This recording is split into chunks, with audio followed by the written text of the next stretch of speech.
ုန်းထဲကနေ CapCut app ကိုနှိပ်ပြီးတော့ဝင်လိုက်အောင်ပါယခုလိုစာမျက်နှာပွင့်လာပြီဆိုရင် new project ထဲကိုနှိပ်ပြီးဝင်လိုက်ပါမယ်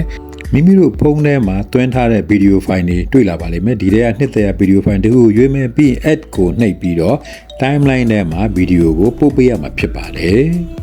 ပြသထားတဲ့ video file လေးရောက်ရှိလို့လာပြီဖြစ်ပါတယ်အဲ့တော့မိမိကဒီမှာနမူနာအနေနဲ့ပြသမှာဖြစ်တဲ့အတွက်ဗီဒီယိုအရှည်ကို12စက္ကန့်စာလေးကိုရွေးပြီးတော့ရင်ဖြတ်တောက်ပေးမှာဖြစ်ပါတယ်ဒါကြောင့် split နှိပ်မယ်ပြီးရင် delete နှိပ်ပြီးတော့ပုံနေတဲ့အပိုင်းကိုဖြတ်တောက်ပေးလိုက်မှာဖြစ်ပါတယ်ဖြတ်တောက်ပြီးသွားပြီဆိုရင်တော့ဒီဗီဒီယိုလေးရဲ့ color အလင်းအမောင်းချိန်ညှိဖို့အတွက် adjust ဆိုတဲ့နေရာကိုနှိပ်မယ်ပြီးလို့ရှိရင်ကျွန်တော် brightness တို့ contrast တို့ saturation တို့ exposure တို့ကို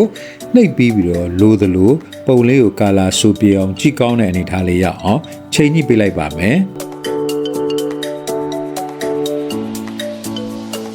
adjust တဲ့ကနေမိမိစိတ်ကြိုက်ချိန်ညှိပြီးသွားပြီဆိုရင်ဗီဒီယိုလေးကိုယခုလို color တောက်ပြောင်းနဲ့ကြည့်ကောင်းတဲ့အနေထားမျိုးမြင်ရမှာဖြစ်ပါတယ်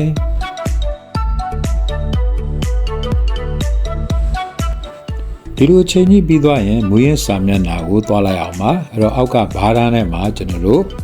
max ဆိုတဲ့ comment ကိုကျွန်တော်ရှာမှာဖြစ်ပါတယ်အဲ့တော့ဒီအောက်က comment ရဲ့အခုမျှပြထားတဲ့နေရာမှာ max တွေ့ပါလိမ့်မယ်အဲ့ဒီမှာ max တွေ့မယ်ပြီးရင် circle ဆိုတဲ့နေရာလေးကိုဆက်ပြီးထောက်လိုက်အောင်ပါ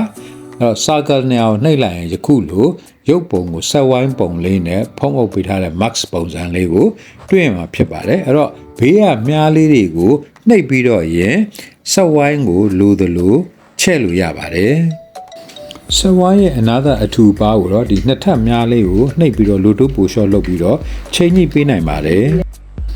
ဘယ်ဘက်အောက်မှာရှိတဲ့ invert ကိုနှိပ်လိုက်ရင်တော့ယခုလိုရုပ်ပုံကိုဖုံးအုပ်တဲ့အနေထားစန့်ကျင်ဘက်အနေထားကိုမြင်ရမှာဖြစ်ပါတယ်ငကိုအတိုင်းမြင်အောင် invert ကိုထပ်ပြီးနှိပ်ပေးလိုက်ပါမယ်ယခုလို spotlight အဝိုင်းဆက်ဝိုင်းပုံစံအနေထားကိုသဘောကျတယ်ဆိုရင်အောက်ကအမှန်ချစ်လေးနေရာကိုနှိပ်ပေးလိုက်ရပါမယ် spotlight ဝိုင်းတဲ့ကပုံလေးကိုပုံမထင်ရှားခြင်းနဲ့ပုံမတောက်ပစေခြင်းနဲ့ဆိုရင်တော့ထုံးစံအတိုင်း adjust ထဲကိုဝင်မယ်ပြီးလို့ရှိရင် brightness တို့ contrast တို့စသဖြင့်ပေါ့နော်လိုအပ်တယ်လို့ချိန်ညှိပြီးတော့ဆက်ဝိုင်းတဲ့ပုံကိုထင်ရှားဖြစ်အောင်လုပ်ပြီးလို့ရနိုင်ပါသေးတယ်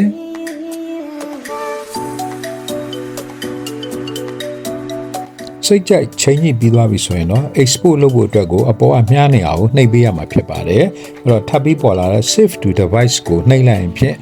ဒီဗီဒီယိုဖိုင်လေးဟာမိမိတို့ရဲ့ဖုန်းထဲမှာသိမ်းဆည်းပြီးသားဖြစ်သွားပါလိမ့်မယ်ပြီးရင် done ကိုနှိပ်လိုက်ပါဒါဆိုရင်မိမိအစင်နဲ့အသုံးပြုလို့ရရှိသွားပါပြီ